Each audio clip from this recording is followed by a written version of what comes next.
2018년 4월의 어느 날, 김해 국제공항 국제선 출국장. 평일 오전의 공항은 여느 때와 다름없이 분주했습니다. 여행을 떠나는 들뜬 표정의 가족들, 바쁘게 통화를 하며 걸음을 재촉하는 비즈니스맨들, 그리고 그들 사이로 한 중년의 남성이 조용히 보안 검색대를 통과하고 있었습니다. 말끔한 정장 차림에 손에는 낡은 가죽 서류 가방 하나를 든 그는 지극히 평범해 보이는 50대 남성이었습니다. 공항 보안 요원들조차 그에게 특별한 시선을 두지 않았습니다. 그는 그저 수많은 출국자 중 한 명일 뿐이었으니까요. 하지만 그 누구도 짐작하지 못했습니다. 그 남자의 서류 가방 깊숙한 곳, 옷가지와 잡동사니 사이에 섞여 있는 손가락만한 크기의 작은 USB 메모리 안에 무엇이 담겨 있는지를 말입니다. 그것은 단순한 업무 파일이 아니었습니다. 대한민국 해군이 지난 30년간 수천억 원의 혈세와 수많은 엔지니어들의 피와 땀으로 일궈낸 결실, 바로 1400톤급 최신형 잠수함의 핵심 설계 동연이었습니다. 국가 안보의 심장부라 할 수 있는 1급 기밀이 아무런 제지도 받지 않은 채 국경을 넘어가고 있었던 것입니다. 이것은 첩보 영화의 한 장면이 아닙니다. 대한민국 방위산업 역사상 가장 충격적이고 가장 뼈아픈 기술 유출 사건으로 기록돼 대우조선해양 잠수함 기술 유출 사건의 서막은 이렇게 아주 조용하고 은밀하게 시작되었습니다. 이 사건의 숨겨진 진실을 끝까지 추적하고 싶다면 지금 구독과 알림 설정을 눌러주십시오. 그리고 우리가 지켜야 할 정의가 무엇인지 댓글로 함께 고민해 주시길 바랍니다. 도대체 그날 그 USB 안에는 어떤 비밀이 담겨 있었던 것일까요? 그리고 그 남자는 왜 조국이 만든 최고의 무기 기술을 들고 바다 건너 대만으로 향했던 것일까요? 우리는 먼저 시계를 2018년 초로 되돌려봐야 합니다. 당시 대한민국 조선업계는 긴 불황의 터널을 지나고 있었지만 방위산업 분야, 특히 잠수함 건조 기술만큼은 세계 최고 수준을 자랑하고 있었습니다. 대우조선해양, 현 하나오션이 독자 개발한 DSME 1400급 잠수함은 인도네시아에 수출되며 대한민국의 기술력을 전 세계에 입증한 쾌거였습니다. 디젤 잠수함 중에서는 세계에서 가장 조용하고 치명적인 성능을 가진 그야말로 바다 위의 전략자산이었습니다. 그런데 첩보기관인 국가정보원, NIS, 산업기밀보호센터에 믿기 힘든 제보가 하나 접수됩니다. 그 내용은 너무나 구체적이고 충격적이었습니다. 국내의 한 조선기술 컨설팅 업체가 대만의 잠수함 도입 사업인 IDS, 인디지너스 디펜스 서브마린 프로젝트에 깊숙이 개입하고 있다. 단순히 기술 자문을 해주는 수준을 넘어서 대우조선해양의 잠수함 설계 도면이 통째로 넘어가고 있는 것 같다. 제보를 접수한 수사관들은 처음에는 반신반의했습니다. 잠수함 설계도는 A4 용지로 추역하면 트럭 수십 대 분량에 달하는 방대한 자료입니다. 게다가 국가 핵심 기술로 지정되어 있어 회사 내부망에서도 철저한 보안 등급을 가진 극소수의 인원만이 접근할 수 있습니다. 그런 기밀이 외부로, 그것도 경쟁 관계가 될 수도 있는 해외로 유출된다는 것은 시스템상 불가능에 가깝다고 여겨졌습니다. 하지만 수사관들의 본능적인 감각은 이 제보가 단순한 음해가 아님을 경고하고 있었습니다. 당시 대만은 중국의 군사적 위협에 맞서 독자적인 잠수함 건조를 추진하고 있었지만 핵심 기술 부족으로 난항을 겪고 있던 상황이었습니다. 독일, 프랑스 등 잠수함 강국들이 중국의 눈치를 보며 기술 이전을 거부하고 있었기 때문입니다. 대만에게는 절실하게 기술이 필요했고 누군가에게는 그 절실함이 곧 돈으로 보였을 것입니다. 수사관들은 조용히 내사에 착수했습니다. 그들이 주목한 곳은 서울 강남의 한 오피스텔에 위치한 이름조차 생소한 S사였습니다. 겉으로는 평범한 해양 플랜트 기술 컨설팅 회사로 등록되어 있었지만 S사의 자금 흐름은 기이했습니다. 설립된 지 얼마 되지 않은 중소기업임에도 불구하고 대만의 한 업체로부터 수십억 원에 달하는 거액의 컨설팅 비용이 입금되고 있었기 때문입니다. 도대체 어떤 자문을 해주었기에 신생회사가 그토록 막대한 수익을 올릴 수 있었던 걸까요? 수사팀은 S사의 인력 구성을 확인하고는 더욱 경악을 금치 못했습니다. S사의 대표인 A씨를 비롯해 임원진 대부분이 대우조선해양에서 잠수함 설계를 담당했던 베테랑 엔지니어 출신들이었기 때문입니다. 그들은 대한민국 해군의 잠수함 장보고 1, 장보고 2, 그리고 수출형 모델인 DSME 1400의 개발 과정에 직접 참여했던 그야말로 국내 최고의 전문가들이었습니다. 조선업 구조조정의 칼바람 속에 회사를 떠나야 했던 그들. 평생 배를 만드는 일밖에 몰랐던 그 기술 장인들이 퇴직 후 모여 만든 회사가 바로 S사였습니다. 수사관들의 감시망에 포착된 그들의 흔적은 수상쩍기 그지없었습니다. 그들은 정기적으로 대만으로 출국했고 한 번 나가면 수주간 체류하다 돌아오곤 했습니다. 그들의 이메일과 메신저는 철저하게 암호화되어 있었고 사무실에서는 보안 유지를 위해 파쇄기가 쉴 새 없이 돌아갔습니다. 이건 단순한 인력 진출이 아닙니다. 기술이 나가고 있습니다. 내사팀의 한 수사관이 보고서에 적은 문장입니다.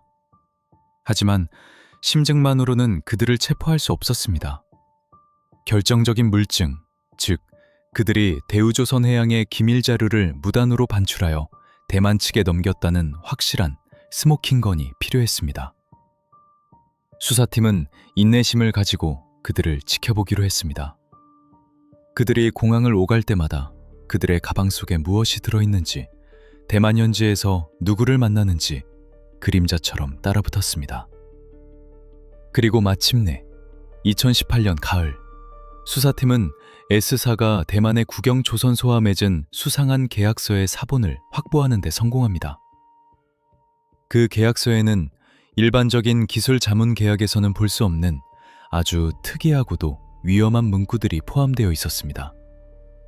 그것은 마치 누군가가 이미 완성된 정답지를 가지고 있다는 것을 전제로 한 듯한 계약 내용이었습니다. 어둠 속에서 거래되는 것은 단순히 종이 쪼가리가 아니었습니다. 그것은 대한민국 바다의 평화를 지키는 방패였고 수십 년간 축적된 국가의 지적재산이었습니다. 누군가의 탐욕을 채우기 위해 국가의 안보가 통째로 복사되어 헐값에 팔려나가는 현장. 우리는 이제 그 꼬리를 잡았습니다. 하지만 몸통은 생각보다 훨씬 더 거대하고 깊은 곳에 숨어 있었습니다. 대만의 항구 도시 가오슝르는 덥고 습한 공기 속에 숨겨진 비밀 프로젝트 현장. 그곳에서 과연 무슨 일이 벌어지고 있었던 것일까요? 한국에서 온 엘리트 기술자들은 그곳에서 어떤 대접을 받으며 무엇을 건네주었을까요?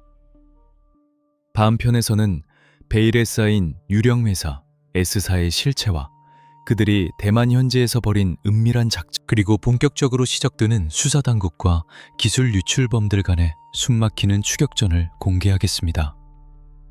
이 사건의 진실을 향한 항해는 이제 막 닻을 올렸습니다. 서울 강남 테헤란로, 화려한 고층 빌딩 숲 사이에 자리 잡은 한 오피스텔. 겉으로 보기에 S사는 지극히 평범한 중소기업이었습니다.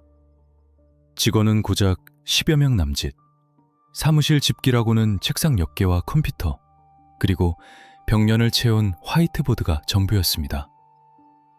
그 흔한 공장도, 연구소도, 거창한 간판도 없었습니다. 하지만 이 작은 사무실의 통장 내역은 결코 평범하지 않았습니다.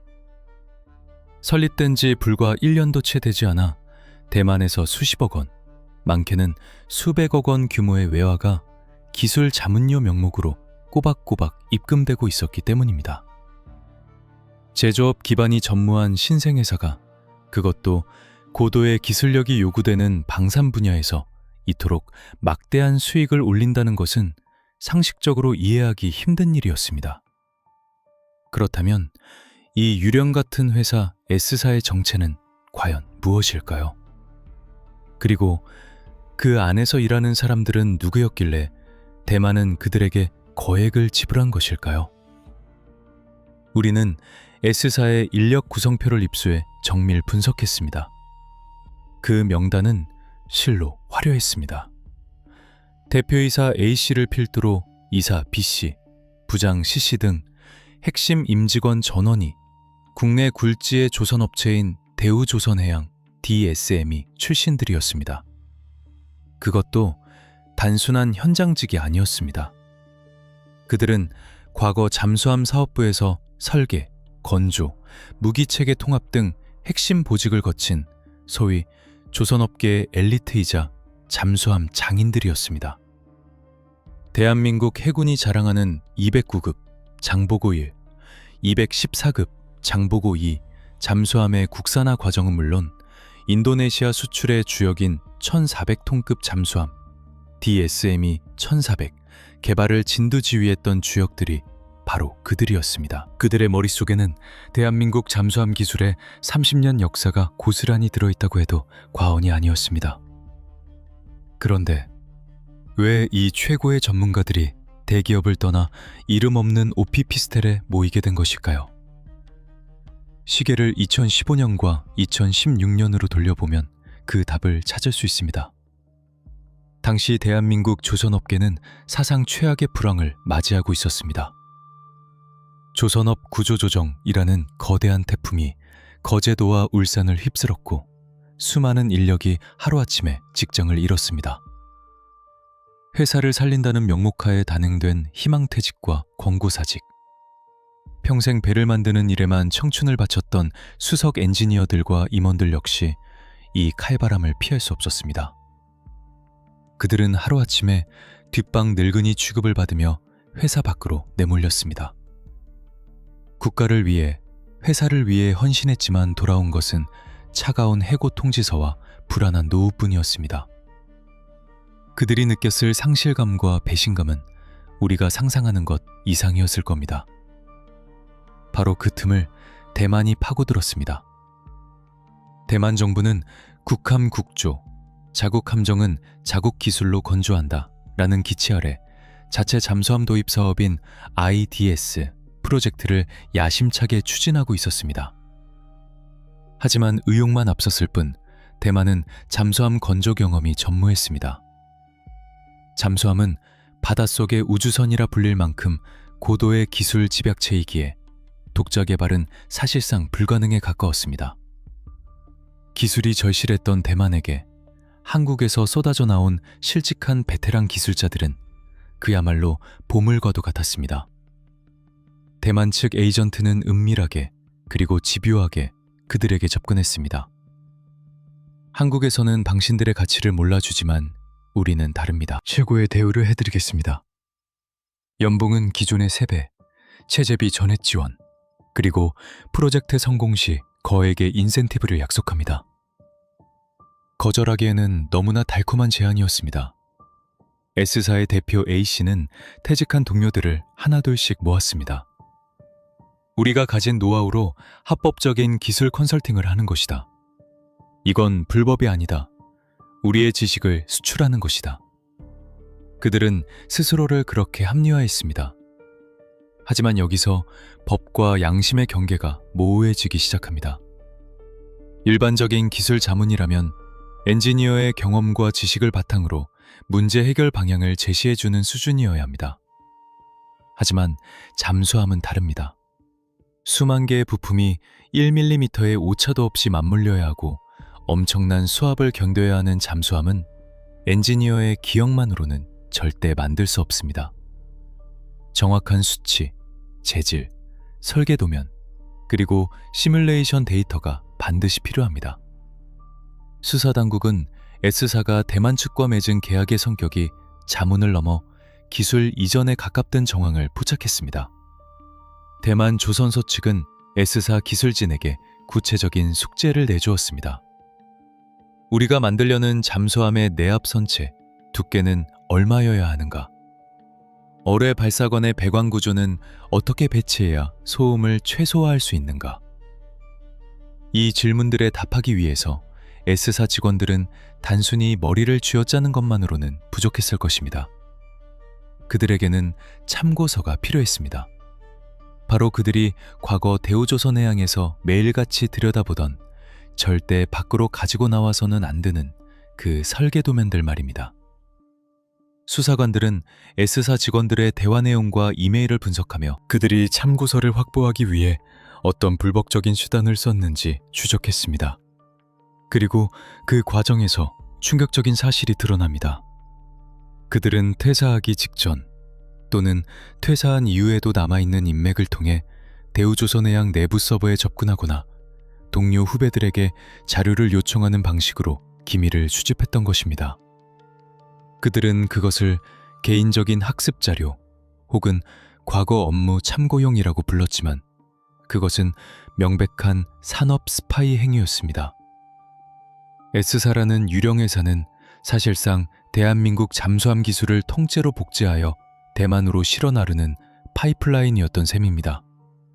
그들은 자신들의 행위가 국익을 해치는 것이 아니라 버려진 기술 인력을 활용해 외화를 벌어들이는 애국이라고 믿고 싶었을지 모릅니다. 하지만 그 믿음은 곧 닥쳐올 거대한 파국을 막아주지 못했습니다. 사무실에서는 매일 밤늦게까지 불이 꺼지지 않았습니다. 그들은 대만 측이 요구하는 까다로운 기술적 난제들을 해결하기 위해 훔쳐온 도면을 바탕으로 새로운 도면을 그려내고 있었습니다. 겉표지만 바뀌었을 뿐 내용은 DSME 1400과 판박이인 그 도면들이 하나둘씩 완성되어 가고 있었습니다. 그리고 이제 무대는 서울 강남의 오피스텔을 떠나 바다 건너 대만의 항구 도시 가오슝으로 옮겨갑니다. 그곳에는 한국에서 온 기술자들을 기다리는 비밀스러운 조선소가 있었습니다. 다음 편 제3부 가오슝의 비밀 프로젝트에서는 대만 현지에서 벌어진 은밀한 작전과 세관의 눈을 속이기 위해 위장된 수상한 장비들의 정체를 낱낱이 파헤쳐보겠습니다. S사의 기술자들은 과연 대만에서 어떤 대우를 받았으며 그들이 넘긴 기술은 어떻게 현실화되고 있었을까요? 대만 남서부에 위치한 항구도시 가오슝. 1년 내내 덥고 습한 아열대 기후인 이곳은 대만 최대의 무역항이자 중공업의 심장부입니다. 거대한 크레인들이 숲처럼 우거져 있고 컨테이너를 실은 대형 트럭들이 쉴 새 없이 오가는 가오슝 항구의 한편에는 대만 국제조선공사 CSBC의 거대한 도크가 자리 잡고 있습니다. 2018년 당시 이곳은 일반인의 출입이 철저히 통제된 채 팽팽한 긴장감이 감돌고 있었습니다. 바로 대만 정부의 수건 사업인 자국 건조 잠수함 IDS 프로젝트가 극비리에 진행되고 있었기 때문입니다. 대만 해군은 수십 년간 2차 대전 때나 쓰던 구형 잠수함 두 척으로 버텨왔습니다. 중국의 해상 봉쇄 위협에 맞서기 위해 신형 잠수함 확보는 국가 생존이 걸린 문제였지만 국제 정치의 냉혹한 현실 속에서 그 어떤 나라도 대놓고 대만의 잠수함 완제품을 팔거나 기술을 이전해 주려 하지 않았습니다. 결국 대만은 맨 땅에 헤딩하는 심정으로 자체 건조를 선언했습니다. 하지만 의지만으로 만들 수 없는 것이 바로 잠수함입니다. 선체 외형을 만드는 철판 용접 기술은 있었을지 몰라도 수심 수백 미터 아래의 엄청난 수압을 견디는 내압 선체 설계, 소나 시스템, 그리고 무엇보다 잠수함의 공격 능력을 결정짓는 어뢰 발사관 시스템 등 핵심 기술은 전무했습니다. 이 교착 상태를 뚫어줄 구세주가 바로 한국에서 날아온 S사의 기술진들이었습니다.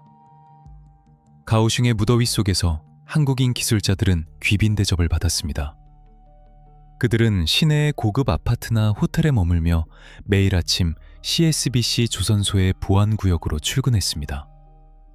그들의 신분은 철저히 비밀에 붙여졌습니다. 조선소 내부에서도 그들은 외국인 기술 고문이라는 모호한 직함으로 불렸으며 대만 직원들에게조차 한국인이라는 사실을 숨기기 위해 영어 가명을 쓰거나 침묵을 지키기도 했습니다. 그들의 작업 방식은 공공작전을 방불케 했습니다. 가장 먼저 눈에 띄는 특징은 기록을 남기지 않는다는 원칙이었습니다. S사 직원들은 업무 연락에 회사 공식 이메일을 거의 사용하지 않았습니다.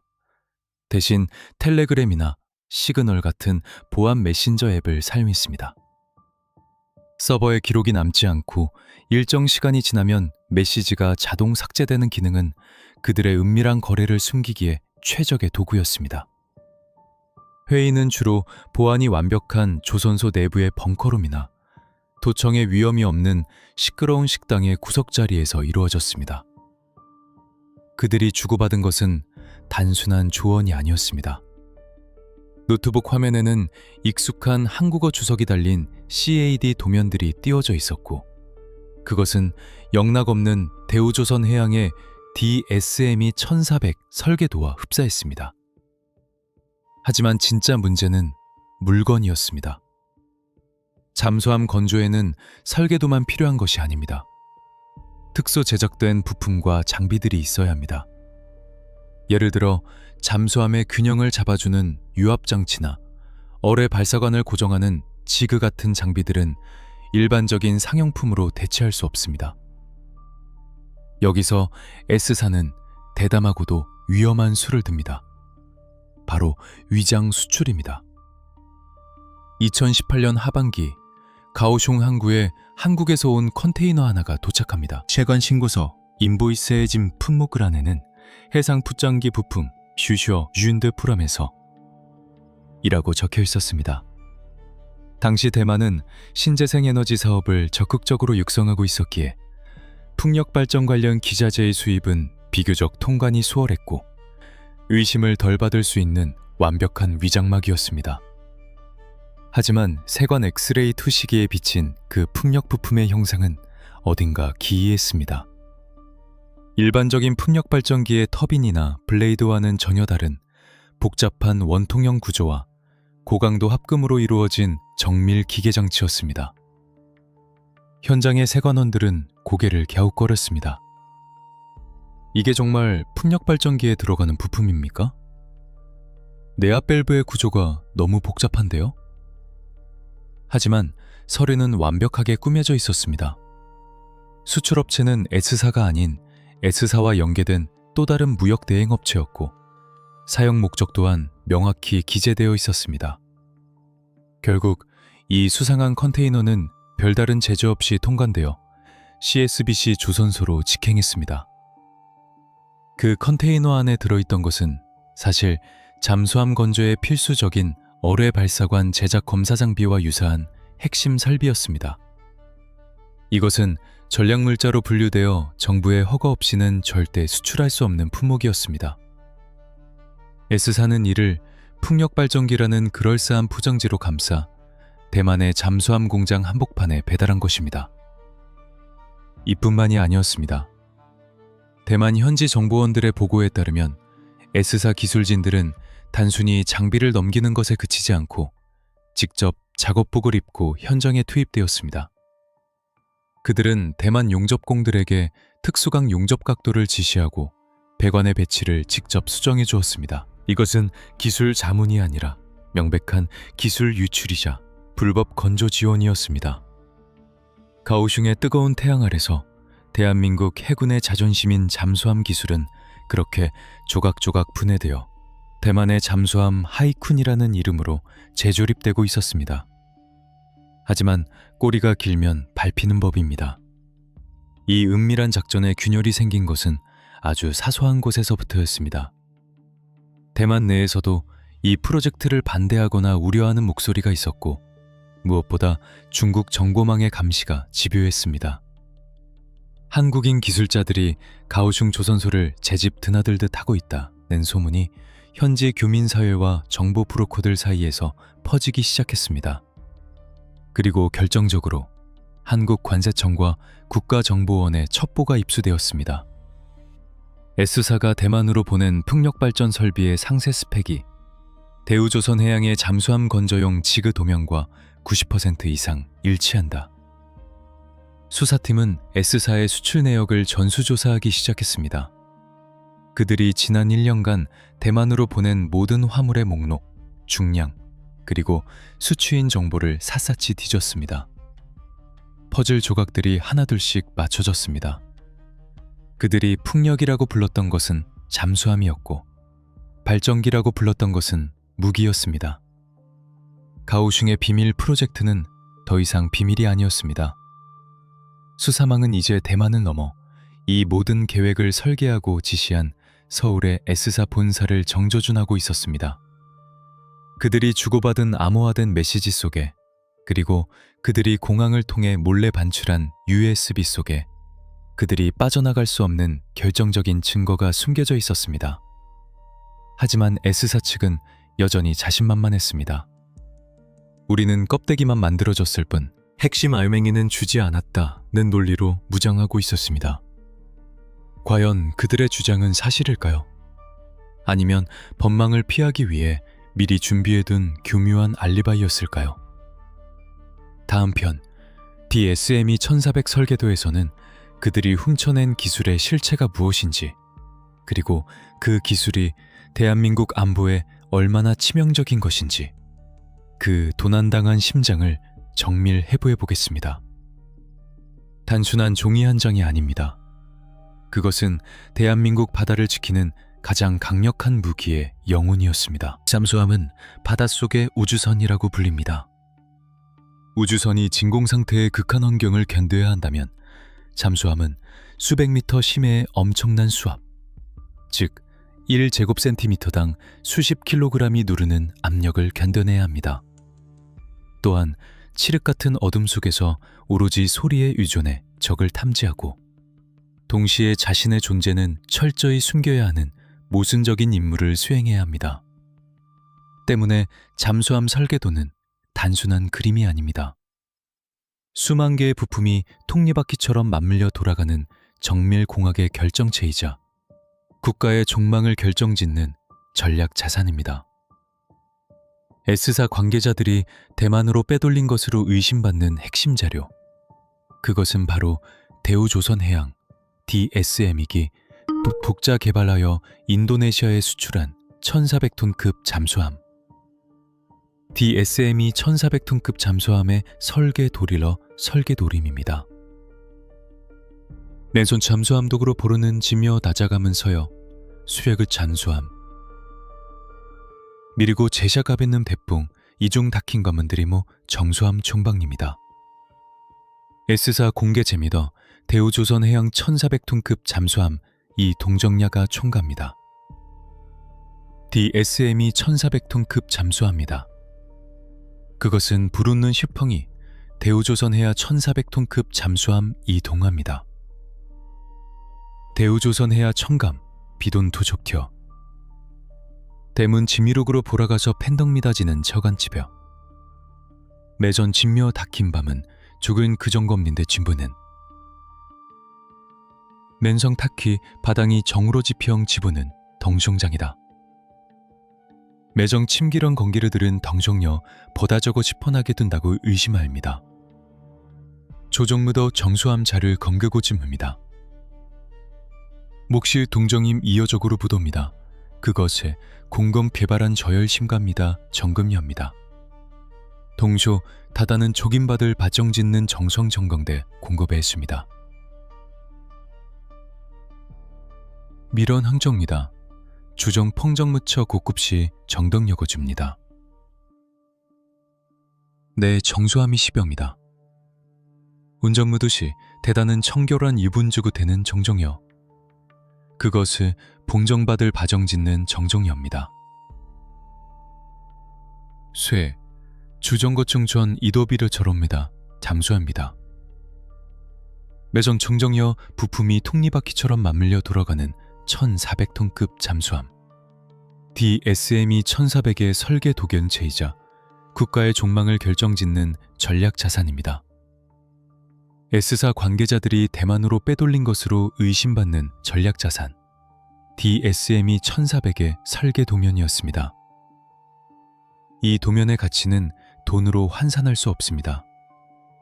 대한민국은 1990년대 초 독일 HDW 사로부터 기술을 전수받아 장보고급 잠수함을 면허 생산하면서 처음으로 잠수함 건조에 발을 들였습니다. 이후 30년 가까운 세월 동안 수많은 시행착오와 연구 개발을 거쳐 마침내 독자적인 잠수함 설계 능력을 갖춘 세계 5번째 국가가 되었습니다. DSME 1400은 바로 그 K 잠수함, 기술 독립의 상징과도 같은 존재였습니다. 그런데 30년의 땀과 눈물이 서린 이 국가대표 기술이 너무나 허무하게 USB 하나에 담겨 국경을 넘었습니다. 수사당국이 파악한 기술 유출의 경위는 참담했습니다. S사의 핵심 기술진들은 대부분 대우조선해양에서 퇴직하기 직전 또는 구조조정으로 회사가 어수선한 틈을 타 범행을 저질렀습니다. 그들은 회사의 보안 시스템이 잠시 느슨해진 틈을 타 혹은 자신의 업무 권한을 이용해 회사 서버에 접촉했습니다. 그리고 수천 장에 달하는 도면 파일과 기술 문서를 외장 하드디스크와 대용량 USB에 담았습니다. 나중에 개인적인 연구 목적으로 쓰려고 했다. 퇴사 후 재취업을 위한 포트폴리오로 활용하려 했을 뿐이다. 그들은 수사 과정에서 이렇게 변명했습니다. 하지만 그들이 챙긴 자료는 개인 학습용이라고 보기에는 너무나 방대하고 구체적이었습니다. 선체 구조도, 배관 배치도, 전기 배선도, 그리고 잠수함에 두뇌라 할 수 있는 전투체계 연동 자료까지.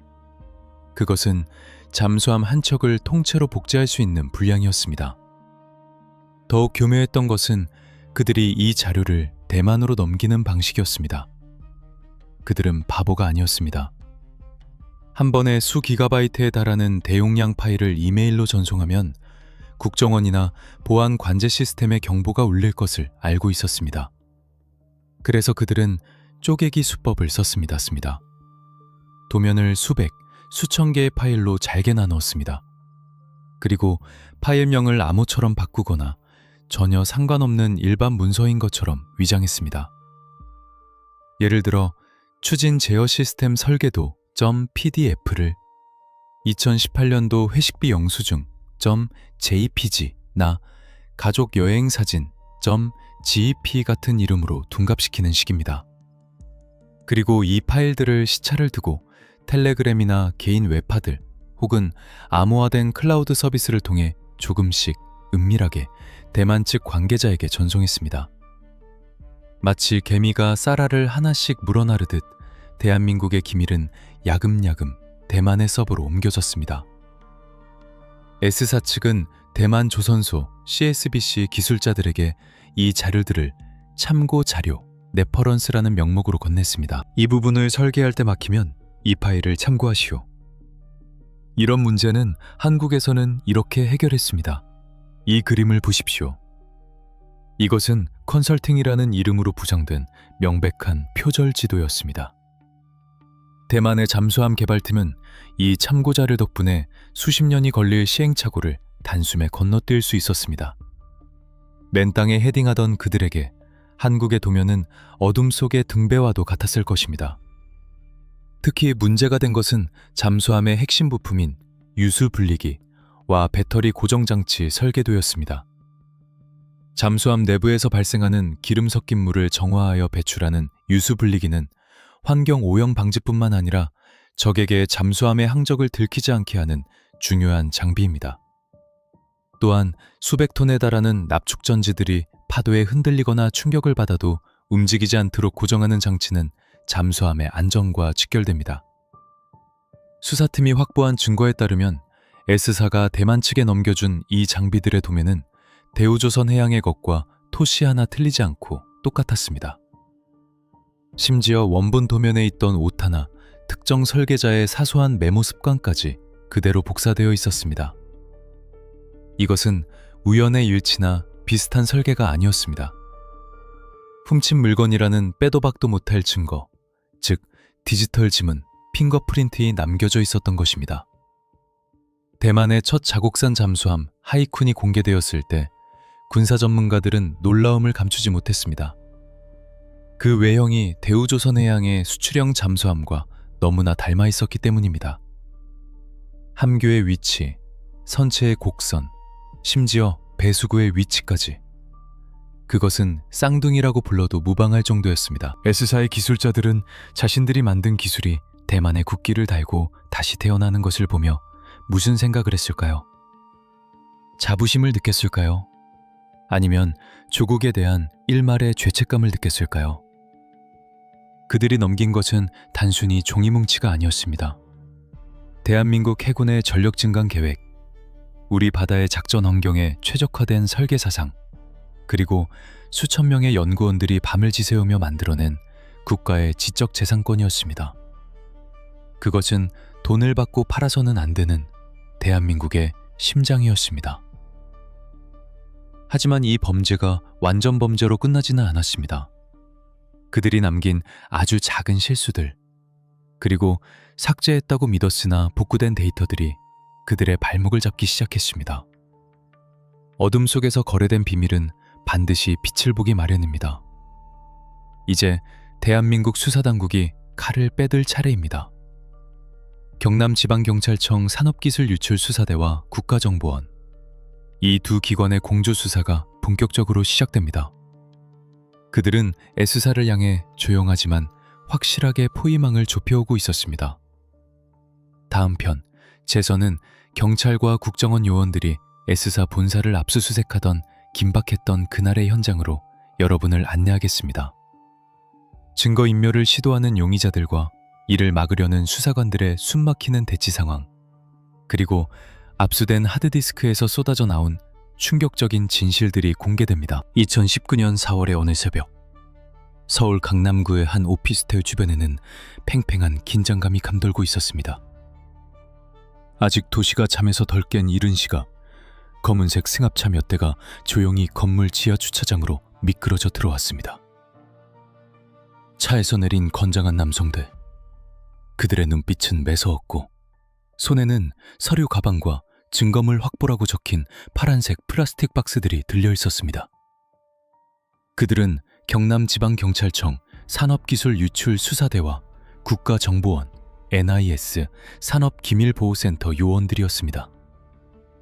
지난 1년간 S사의 뒤를 쫓으며 내사를 진행해온 그들이 마침내 작전명 심해의 피날레를 장식하기 위해 움직이기 시작한 것입니다. 목표는 10층 S사 본사 사무실. 진입! 수사팀장의 짧고 단호한 무전 신호와 함께 굳게 닫혀있던 S사의 유리문이 열렸습니다. 경찰입니다. 모두 제자리에 멈추고 손을 책상 위에 올리십시오. 지금 이 시각부로 압수수색 영장을 집행합니다. 고요하던 사무실은 순식간에 아수라장이 되었습니다. 출근하여 모닝커피를 마시거나 업무를 시작하려던 직원들은 당황한 기색이 역력했습니다. 일부 직원들은 반사적으로 컴퓨터 모니터를 끄거나 책상 서랍에 있던 서류를 급하게 숨기려 했습니다. 거기, 손 떼세요. 마우스에서 손 떼! 수사관 한 명이 다급하게 소리치며 한 직원의 책상으로 달려갔습니다. 그 직원은 컴퓨터 화면에 띄어져 있던 메신저 대화 내용을 삭제하려던 참이었습니다. 또 다른 쪽에서는 파쇄기 앞에서 서류 뭉치를 갈아버리려던 직원이 제지당했습니다. 수사팀은 정광석화처럼 움직였습니다. 그들은 사전에 파악해둔 S사의 조직도와 업무 분장에 따라 핵심 피의자들의 자리와 서버실을 가장 먼저 점거했습니다. 가장 중요한 것은 디지털 증거였습니다. S사 대표 A씨의 집무실. 그는 침착한 표정을 유지하려 애썼지만 미세하게 떨리는 손끝은 숨길 수 없었습니다. 수사관들은 A씨의 업무용 노트북과 휴대전화, 그리고 책상 깊숙한 곳에 숨겨져 있던 외장 하드디스크 여러 개를 압수했습니다. 이건 회사 기밀사항이라 함부로 가져가시면 안 됩니다. 변호사를 부르겠습니다. A씨가 항의했지만 법원의 영장 앞에서는 무력했습니다. 디지털 포렌식 전문 수사관들이 즉시 현장에 투입되었습니다. 그들은 압수된 컴퓨터와 서버의 하드디스크를 그 자리에서 이미징하기 시작했습니다. 이미징이란 저장 매체의 모든 데이터를 비트 단위로 복제하여 원본과 동일한 사본을 만드는 작업입니다. 이렇게 해야 나중에 법정에서 증거 능력을 인정받을 수 있기 때문입니다. 이 과정에서 수사팀은 S사 측이 조직적으로 증거를 인멸하려 했던 정황을 포착했습니다. 일부 컴퓨터에서는 안티포렌식 프로그램이 실행된 흔적이 발견되었습니다. 데이터를 단순히 삭제하는 것이 아니라 무의미한 데이터를 덮어씌워 복구를 불가능하게 만드는 전문적인 삭제 도구가 설치되어 있었던 것입니다. 삭제된 파일이 수천 개가 넘습니다. 최근 일주일 사이에 집중적으로 지워졌습니다. 현장 포렌식 요원의 보고에 수사팀장의 미간이 찌푸려졌습니다. S사는 이미 수사기관의 움직임을 감지하고 있었던 걸까요? 아니면 대만 프로젝트가 마무리 단계에 접어들면서 꼬리 자르기를 시도했던 것일까요? 하지만 대한민국 수사기관의 포렌식 기술은 세계적 수준입니다. 삭제된 데이터의 파편들을 모아 퍼즐을 맞추듯 복구해내는 작업은 시간 문제였습니다. 압수수색은 장장 12시간 넘게 이어졌습니다. 사무실 구석구석을 이잡듯이 뒤진 결과 파란색 압수물 박스 수십 개가 가득 찼습니다. 박스 안에는 결정적인 물증들이 쏟아져 나왔습니다. 첫째, 대만 조선소 CSBC 및 관련 에이전트와 맺은 수백억 원대 기술 컨설팅 계약서 원본. 그 안에는 구체적인 기술 지원 항목과 대금 지급 일정이 명시되어 있었습니다. 둘째, S사 직원들이 대만 출장 중 작성한 업무 일지, 로그북. 오늘 오후 5부분 도면 전달 완료.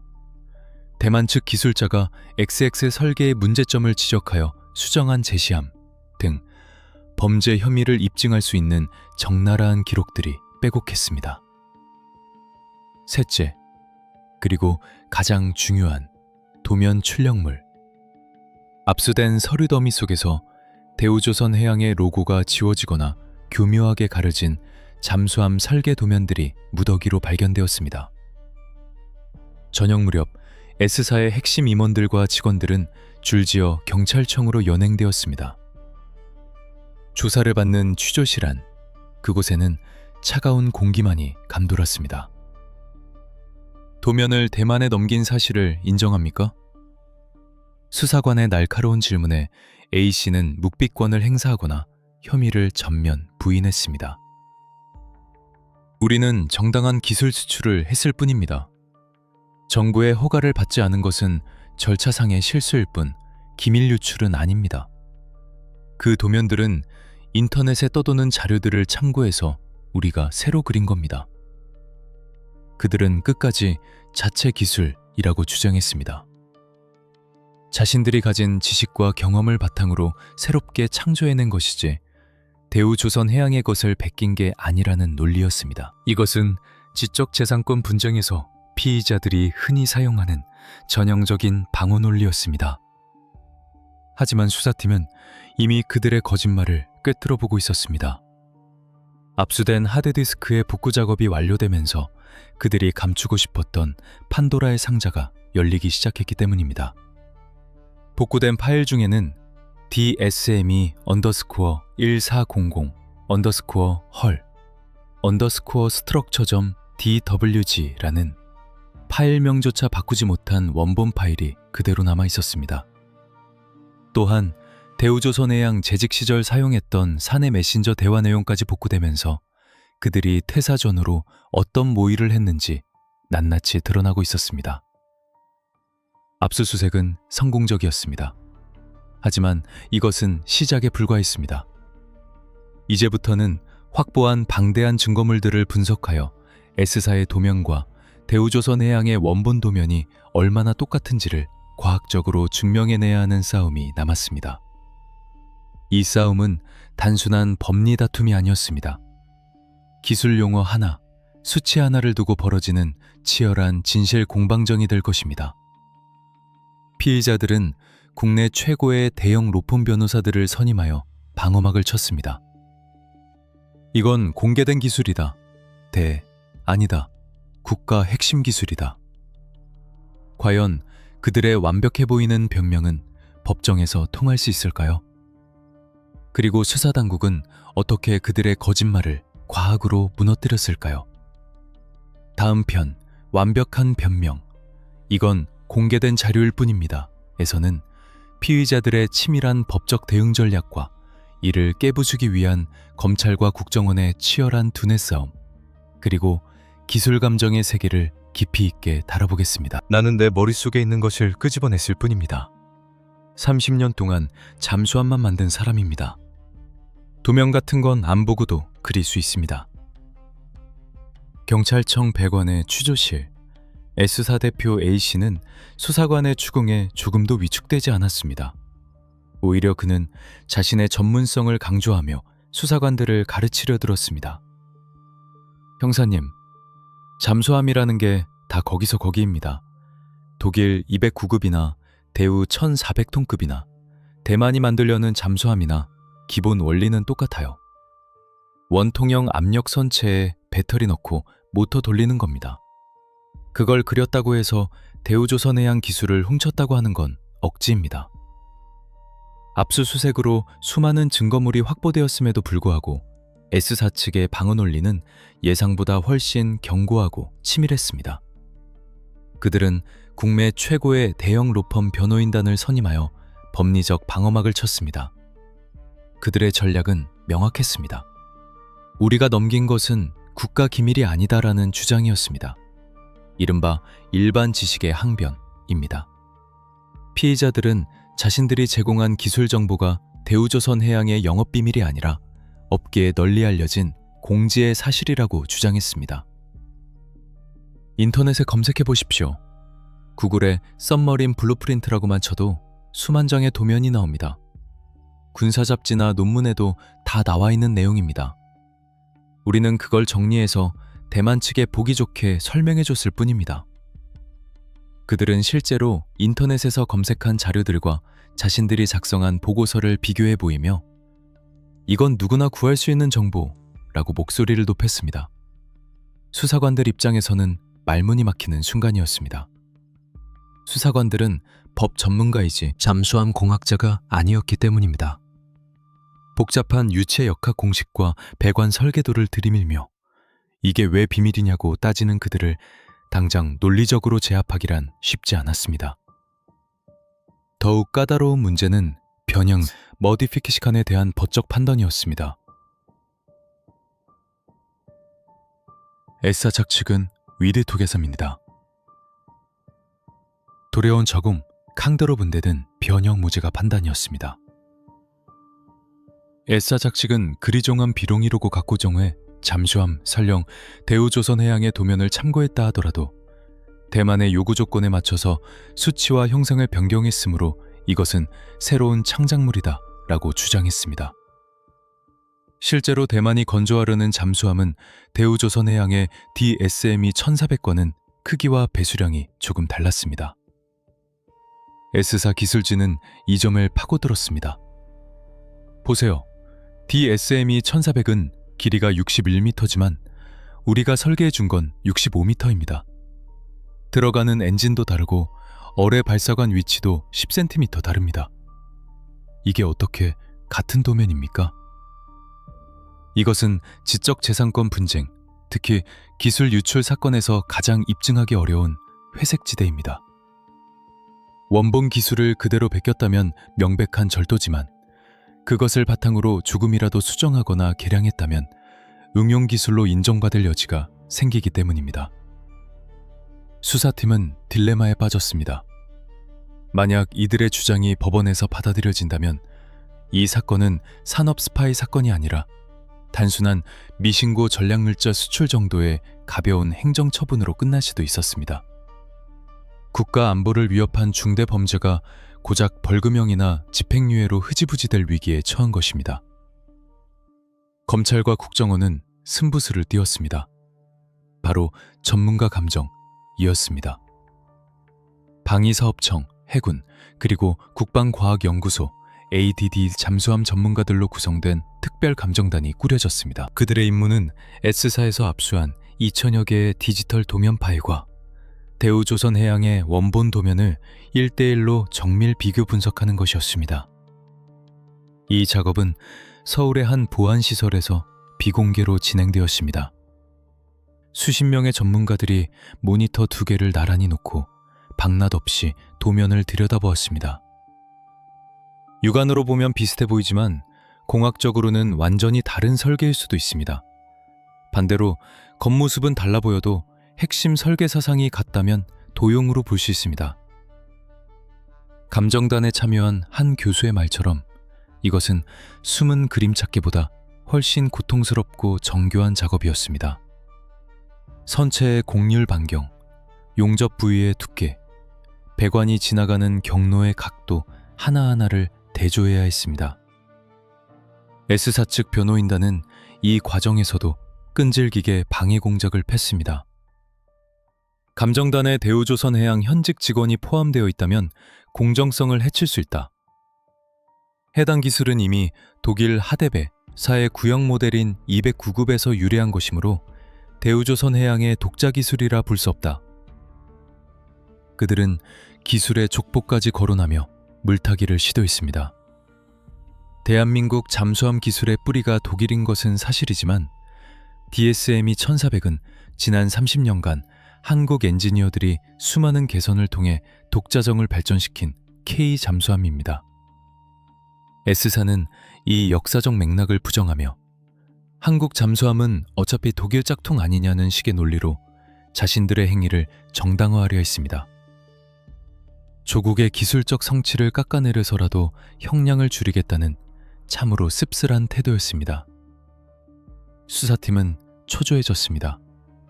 구속영장 실질 심사가 다가오고 있었고 법원을 설득할 스모킹건이 절실했습니다. 비슷하다는 것만으로는 부족합니다. 똑같다는 증거를 찾아내야 합니다. 우연이라고는 절대 말할 수 없는 완벽한 일치점을 찾아야 합니다. 수사팀장은 포렌식팀과 감정단에게 재차 독려했습니다. S사 기술진이 아무리 뛰어나다 해도 그들도 사람입니다. 방대한 양의 도면을 새로 그리는 척하면서 어딘가에는 실수를 남겼을 것이고 급하게 복사해서 붙여넣기 한 흔적이 남아있을 것입니다.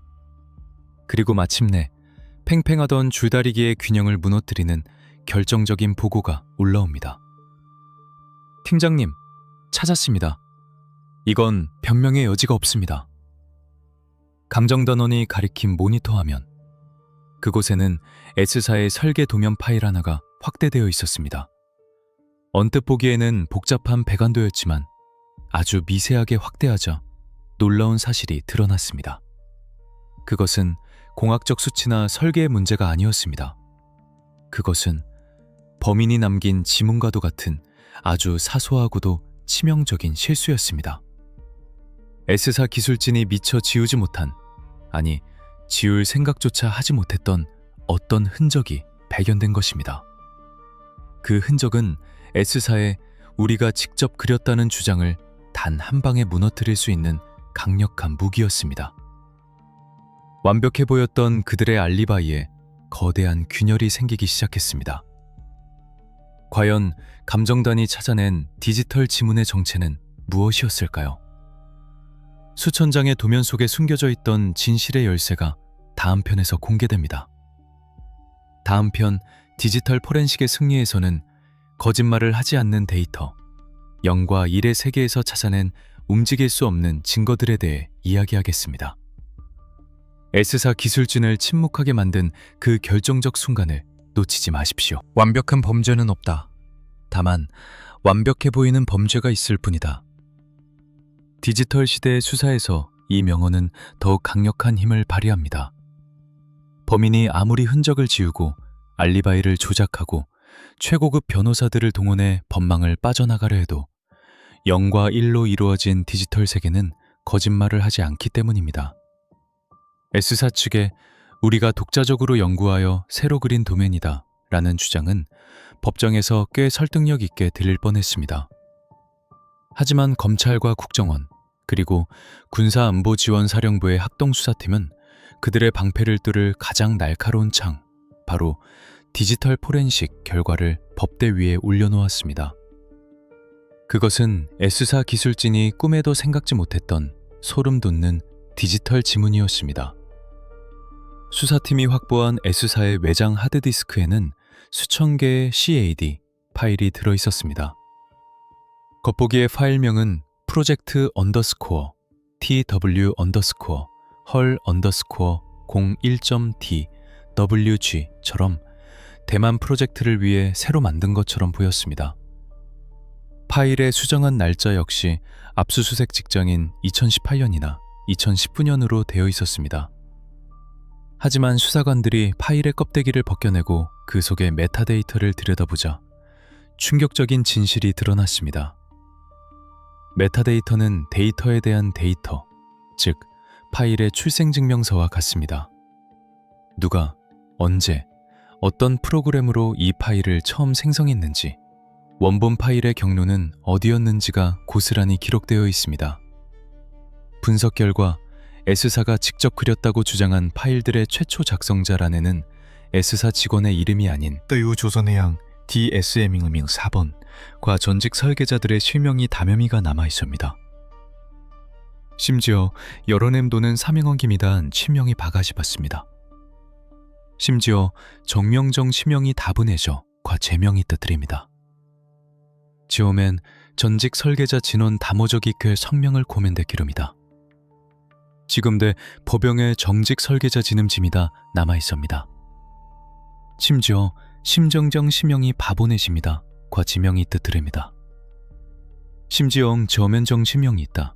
오염은 지금 단역 기던에서 지금 도고풀 정직 설계자 지는 짐에단 치명의 다지마니무다. 심지어 열치명이 다보내서 과 제명이 뜨뜨립니다. 지금대 살계자 진원 심에단 지면을 다쳐겠습니다. 예구간 지면부를 잠주게지만다 전직 설계자들의 시입니다. 심지어 집을 마저림은 시명이 마면부둥무다. 중현다다 전직 설계자 지는 시명이 바보며 짐에다 관을 십니다. 잠지게 지면 다심이 이설게 되랬습니다. 지금 득에 종고가 비도를 그 저명입니다. 비도로 바정셰풍을 덩직 설계자 지는 치명이다. 춘치가 한점령 치겔 지엔서 대어계입니다. 고궁쟁한 전직 설계자 지는 시명이다. 미둥 지명 치명을 다니다. 주가 서얼 공가 지배였느다. 샴담 기용 기명 전직에마다 살곰의 던저를 지검은지가 이구가 부명계 전부그떨은이다 지명 이솔게 드랬습니다. 지금은 분융 지명 치명이 많은 부종우다 과십니다. 정각만 분흥 지명 치명이 많은 부종우다. 지면 정세관 시명이 바보며 고배 치몸 드십니다. 지금이다 비부불 전부굿들이무다. 지금들 사벽 않는 들입니다. 초미 지명 시명이 바보며 과지명이 뜨뜨리무다. 지금보다 종교가 동독의 시범했습니다. 그들을 종독의 지명 시명이 바보며 과십니다. 지금대 파강 중도 계십니다. 지금부들 천멍의 단하점은 지가의 기쁘가십니다. 이번은 종고가 가상릅니다.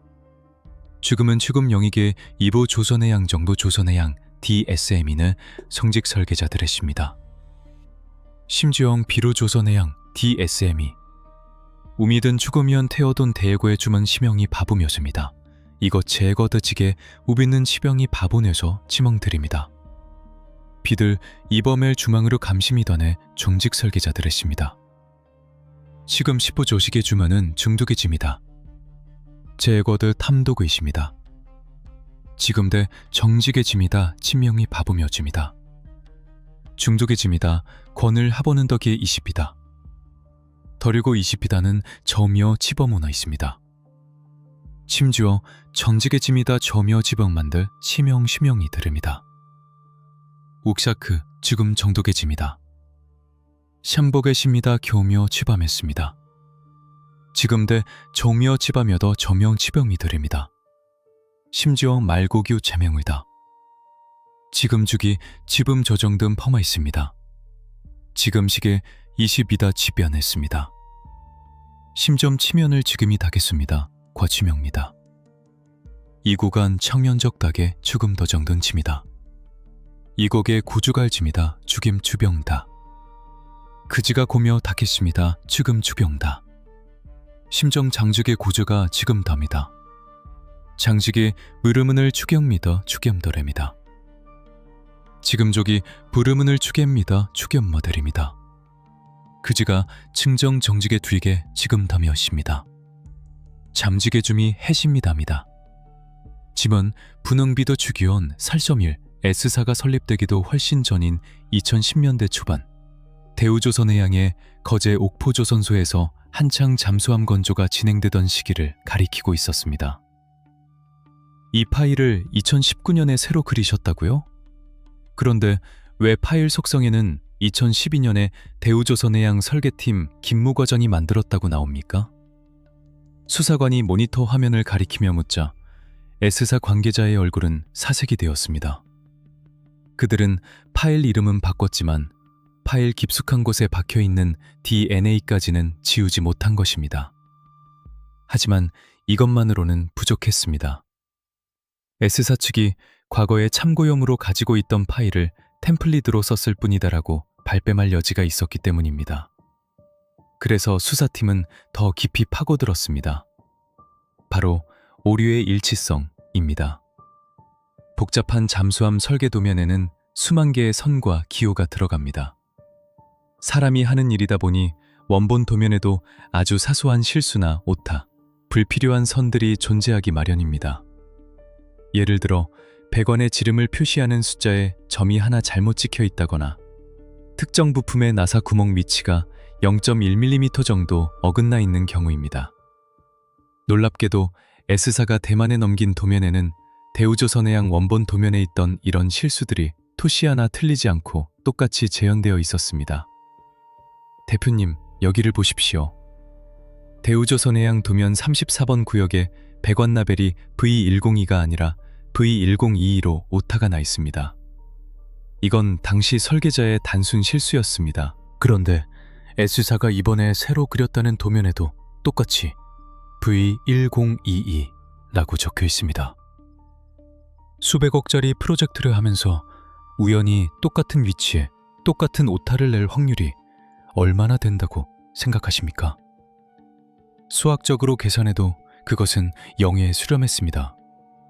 로또 복권에 수십 번 연속으로 당첨될 확률보다 낮았습니다. 이것은 베끼지 않고서는 절대 불가능한 일이었습니다. 결정타는 레이어 분석에서 터졌습니다. CAD 도면은 여러 개의 투명한 층으로 구성됩니다. 배관층, 전기 배선층, 구조물 층 등이 겹쳐져 하나의 도면을 이룹니다. 대우조선해양은 보안을 위해 도면을 외부로 반출할 때 핵심 기술이 담긴 특정 레이어를 숨기거나 암호화하여 잠궈 놓습니다. 그런데 S사의 압수물에서 발견된 파일들은 이 잠긴 레이어까지 완벽하게 살아있었습니다.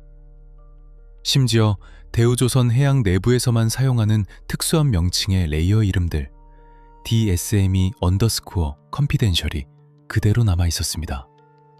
이는 S사 기술진이 도면을 보고 새로 그린 것이 아니라 원본 파일 자체를 통째로 복제했다는 명백한 증거였습니다. 이건 표절 수준이 아닙니다. 그냥 대우조선해양의 서버를 통째로 대만으로 옮겨놓은 것이나 다름없습니다. 감정에 참여한 국방과학연구소 전문가는 혀를 내둘렀습니다. 유수 분리기, 어뢰 발사관, 배터리 모니터링 시스템, 대한민국 해군 잠수함의 오장육부가 해부되어 대만으로 넘어간 것입니다.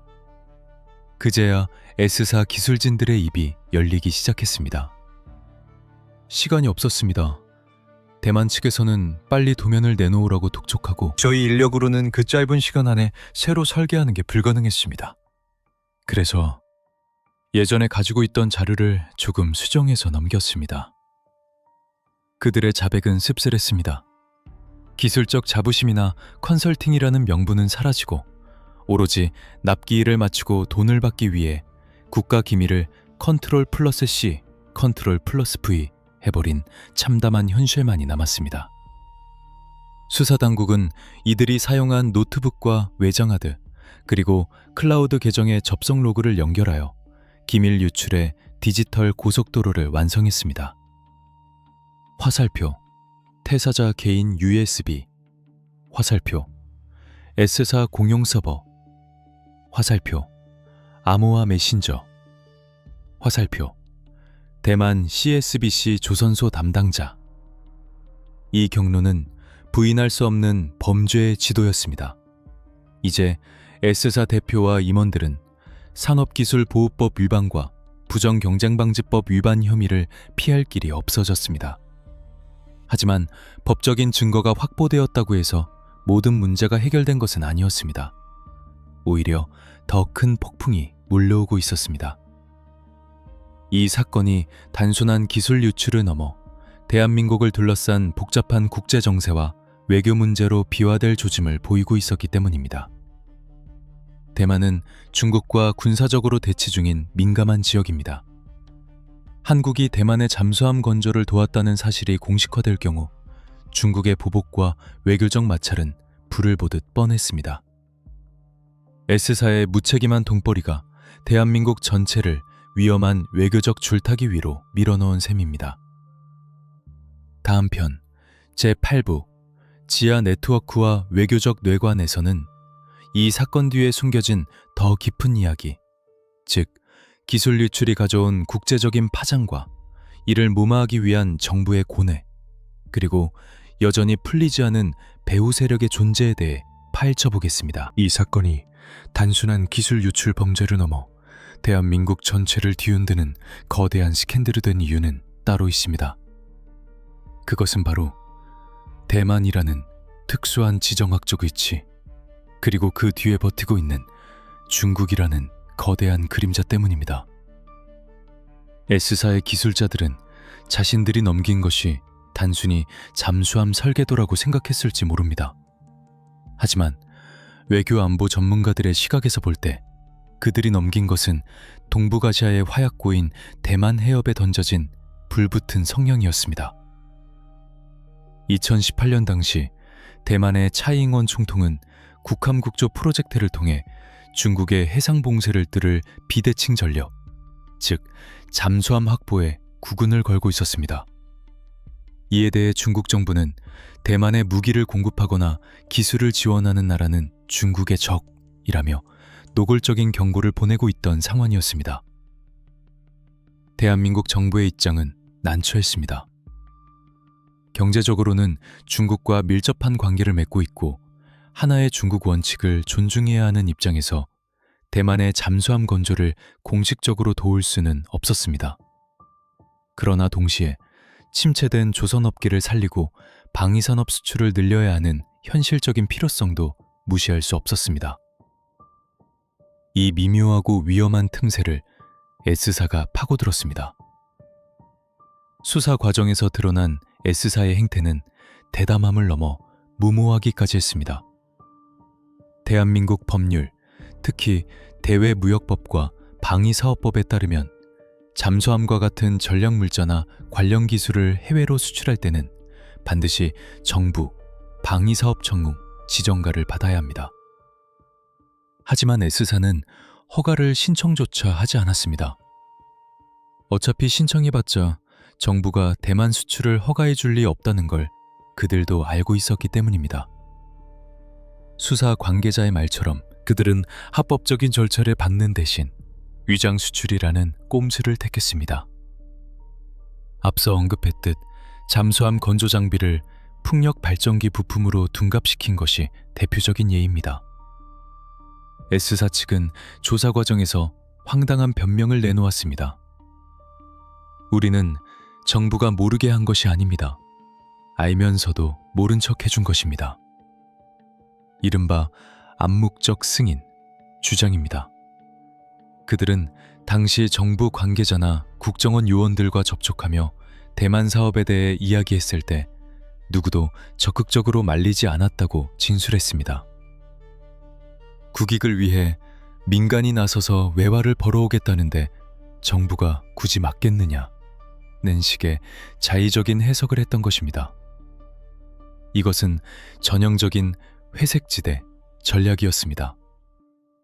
성공하면 애국자, 실패하면 범죄자가 되는 위험한 도각판에 그들은 스스로 뛰어들었습니다. 하지만 그 도박의 판도는 너무나 컸습니다. 바로 대한민국의 국가 신인도와 외교적 안전이었습니다. 실제로 이 사건이 수면 위로 드러나기 전후 중국 정보당국은 한국의 움직임을 예의주시하고 있었습니다. 베이징의 외교가에서는 한국 기술진이 가오슝 조선소에 들어가 있다는데 사실이냐? 는 문의가 빗발쳤고 청와대와 외교부는 이를 해명하느라 진땀을 빼야 했습니다. 만약 S사의 기술 유출이 정부의 묵인하에 조직적으로 이루어진 것으로 밝혀졌다면 제2의 사드 사태가 터질 수도 있는 일촉즉발의 위기였습니다. 중국의 경제 보복과 외교적 압박은 상상을 초월했을 것입니다. S사는 자신들의 이익을 위해 대한민국 국민 전체를 볼모로 잡은 셈입니다. 수사팀은 S사의 배후에 더 큰 지하 네트워크가 존재한다는 사실도 밝혀냈습니다. S사는 단독으로 움직인 것이 아니었습니다. 자금 세탁을 담당한 페이퍼 컴퍼니, 장비를 분해해서 배송한 물류업체, 그리고 대만 측과 S사를 연결해준 무기 중개상들이 얽히고 설켜 있었습니다. 이들 중 일부는 과거 다른 방산비리 사건에도 연루되었던 프로들이었습니다. 그들은 대만 프로젝트가 황금알을 낳는 거위라고 믿었습니다. 대만 정부가 잠수함 8척을 건조하는 데 쏟아부을 예산은 무려 16조 원. 이 거대한 파이 조각을 차지하기 위해 그들은 법과 원칙, 그리고 국가 안보라는 가치를 헌신짝처럼 내팽개쳤습니다. 특히 충격적인 것은 S사가 대만 측에 넘기려 했던 기술 중에는 잠수함의 전투체계와 관련된 민감한 정보도 포함되어 있었다는 점입니다. 전투체계는 잠수함의 두뇌에 해당하는 것으로 적을 탐지하고 공격하는 알고리즘이 담겨 있습니다. 이 기술이 유출된다면 향후 대한민국 해군 잠수함의 작전 능력까지 노출될 위험이 있었습니다. 돈 앞에서는 조국도 없었습니다. 한 수사관의 탄식처럼 그들의 눈에는 오직 대만에서 입금될 달러만이 보였던 것일까요? S사 대표 A씨는 구속 전 마지막 인터뷰에서 이렇게 말했습니다.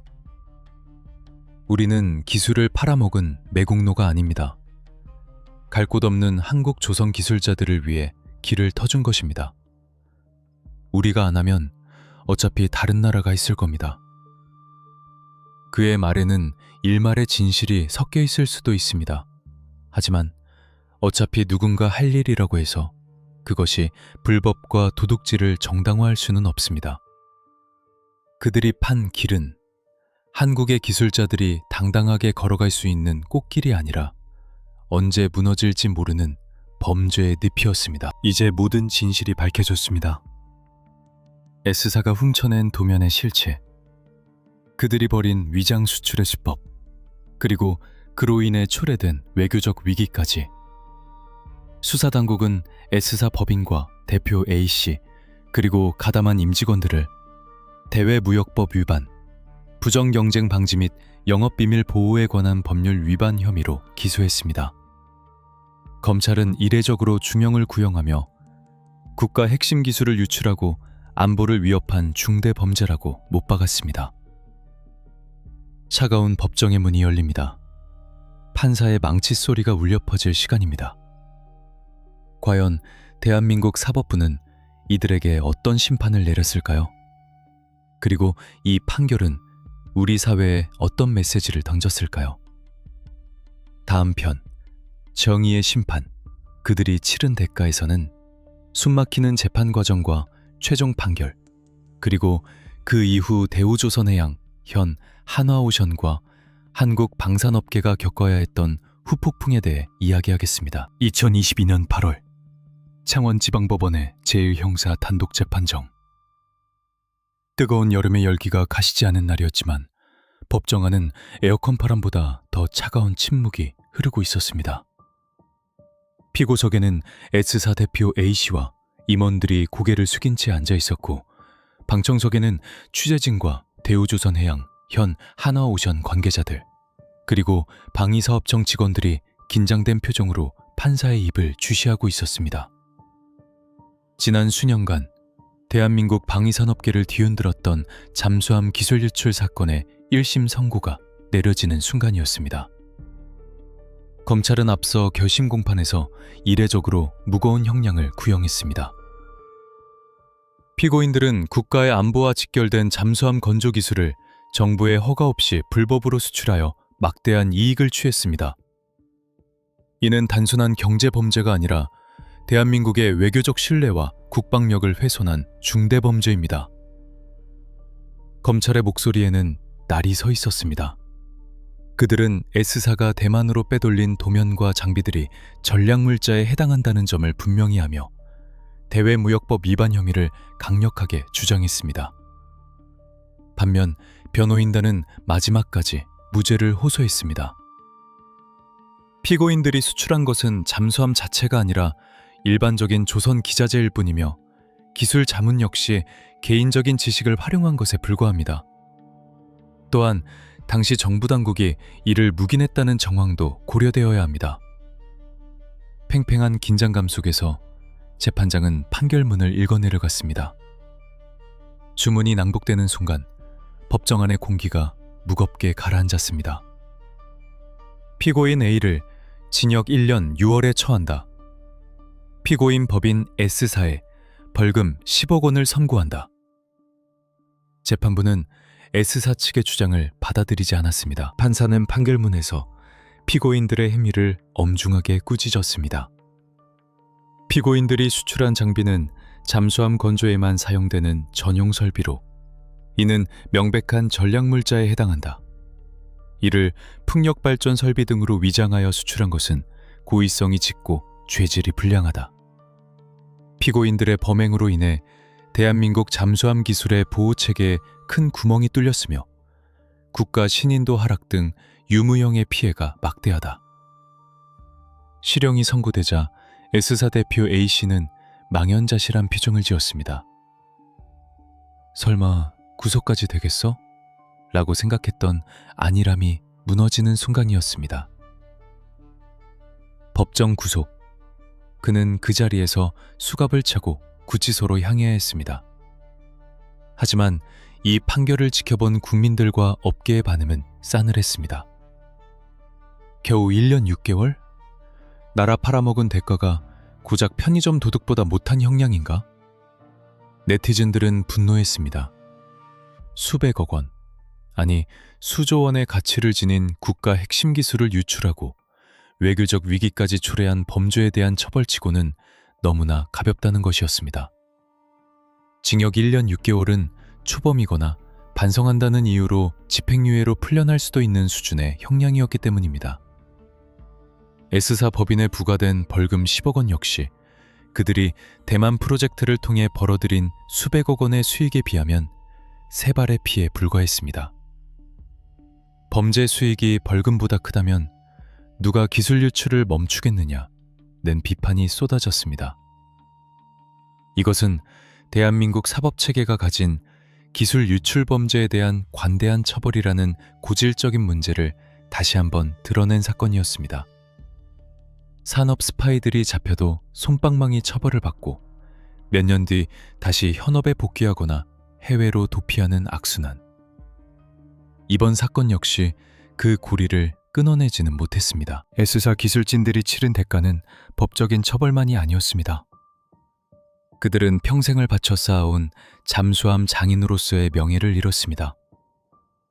한때 동료였던 대우조선해양의 엔지니어들은 그들을 배신자라고 불렀습니다. 우리가 밤새워 만든 도면을 돈 몇 푼에 팔아넘긴 그들을 용서할 수 없다. 대우조선해양, 현 한화오션, 내부 게시판에는 성토의 글이 이어졌습니다.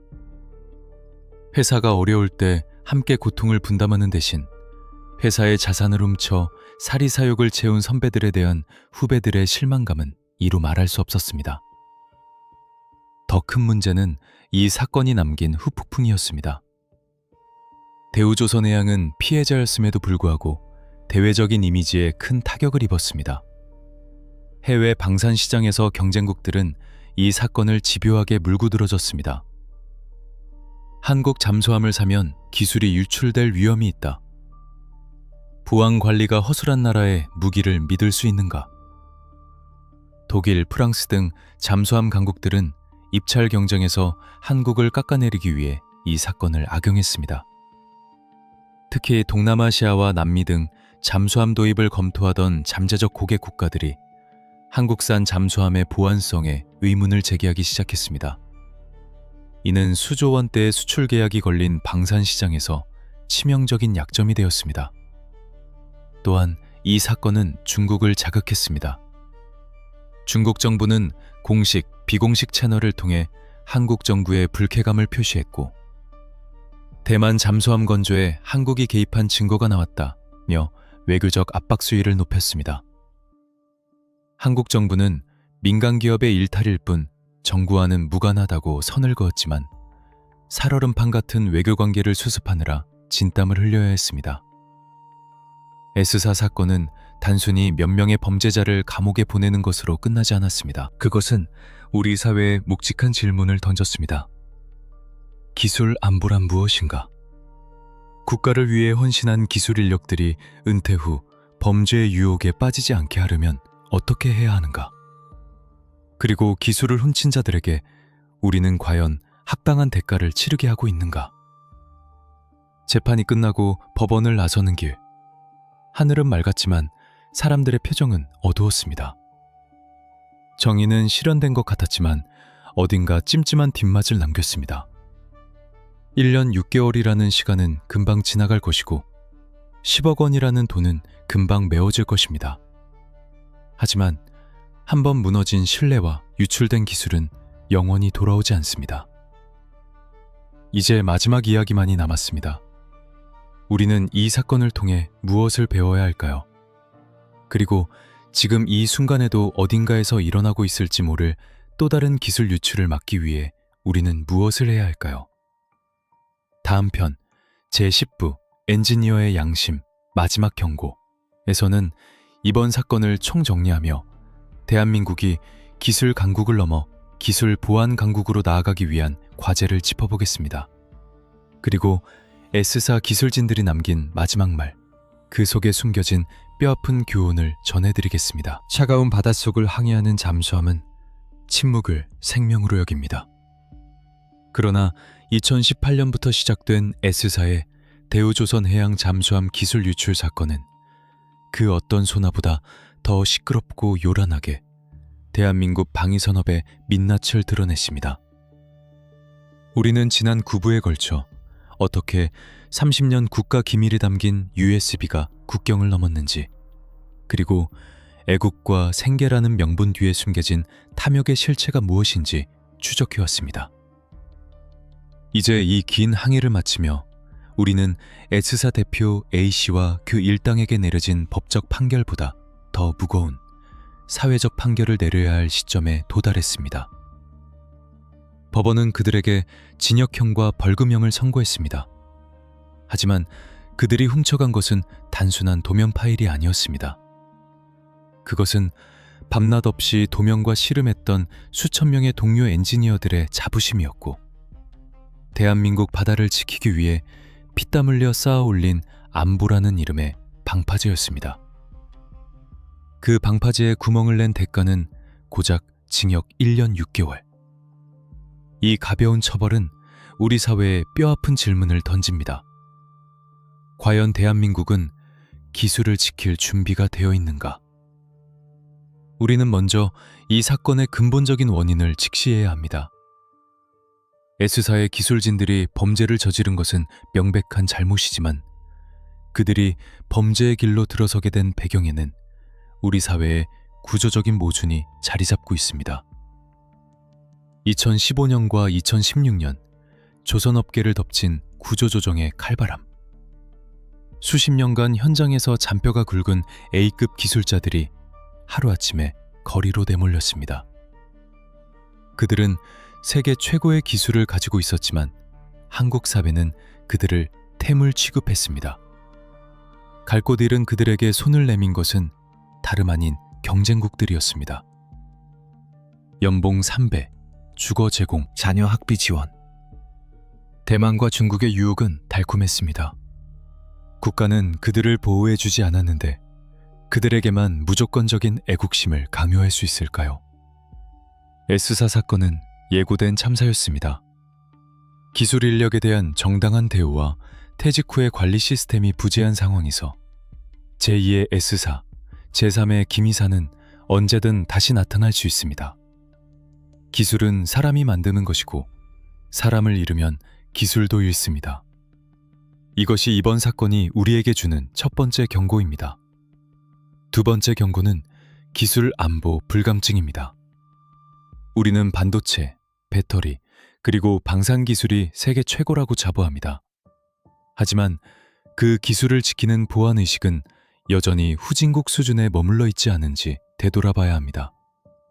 대우조선해양 내부 서버에서 도면이 유출될 때 보안 시스템은 작동하지 않았습니다. 세관에서 잠수함 부품이 풍력 발전기로 위장되어 나갈 때 전문 지식이 부족한 현장 인력들은 이를 걸러내지 못했습니다. 법원은 기술 유출 범죄를 단순한 기업 간의 분쟁 정도로 취급하며 솜방망이 처벌을 내렸습니다. 총체적인 난국입니다. 적은 내부에 있습니다. 외부의 해킹 공격보다 더 무서운 것은 내부자의 USB 하나입니다. 기술을 훔치는 자들은 점점 더 교묘해지고 지능화되고 있습니다. 그들은 법의 사각지대를 연구하고 합법적인 컨설팅이라는 가면을 쓴 채 국가의 자산을 갉아먹고 있습니다. 이제 우리는 변해야 합니다. 기술 유출은 단순한 절도가 아니라 매국이라는 인식이 사회 전반에 뿌리내려야 합니다. 처벌 수위를 대폭 강화하여 기술을 훔치다 걸리면 패가 망신한다는 사실을 확실히 각인시켜야 합니다. 동시에 국가 핵심 기술을 가진 인재들이 정년 이후에도 자긍심을 가지고 일할 수 있는 환경을 만들어야 합니다. 대만 가오슝의 조선소에서 한국 기술로 만들어진 잠수함 하이쿤이 진수되던 날, 대만 국민들은 환호했지만 그 모습을 지켜보는 우리 엔지니어들의 마음은 착잡했을 것입니다.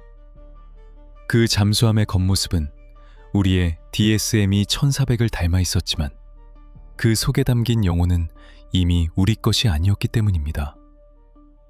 엔지니어에게 도면은 자식과도 같습니다. 자식을 돈 몇 푼에 팔아넘긴 부모를 우리는 어떻게 바라봐야 할까요? S사 관계자들은 지금쯤 차가운 감옥 독방에서 혹은 이미 형기를 마치고 나온 사회의 어느 구석에서 무슨 생각을 하고 있을까요? 우리는 억울하다. 기술은 공유되는 것이다. 여전히 그렇게 변명하고 있을까요? 아니면 뒤늦게나마 기술자로서의 양심을 되찾고 후회하고 있을까요? 분명한 것은 한번 엎질러진 물은 주워 담을 수 없다는 사실입니다. 유출된 기술은 이미 복제되어 전 세계로 퍼져나갔고 우리는 그로 인해 발생할 미래의 위협을 감수해야만 합니다. 이야기를 마치며 여러분께 묻고 싶습니다. 지금 당신의 회사, 당신의 연구소 옆자리에 앉아있는 동료는 안녕하십니까? 그리고 혹시 누군가의 주머니 속에 국가의 운명을 뒤흔들 또 다른 USB가 숨겨져 있지는 않을까요? 우리가 잠든 사이에도 기술 전쟁은 멈추지 않습니다. 그리고 그 전쟁의 최전선은 바로 양심입니다. 진실을 향한 우리의 추적은 여기서 멈추지 않습니다. 어둠 속에 숨겨진 또 다른 비극이 수면 위로 떠오르는 날는 다시 여러분을 찾아가겠습니다. 지금까지 대우조선해양 잠수함 기술 유출 사건의 전모를 함께해 주신 여러분, 감사합니다. 이 사건이 잊혀지지 않도록, 그리고 다시는 이런 일이 반복되지 않도록 영상을 공유하고 주변에 알려주십시오. 우리가 기억하는 한 진실은 침몰하지 않습니다.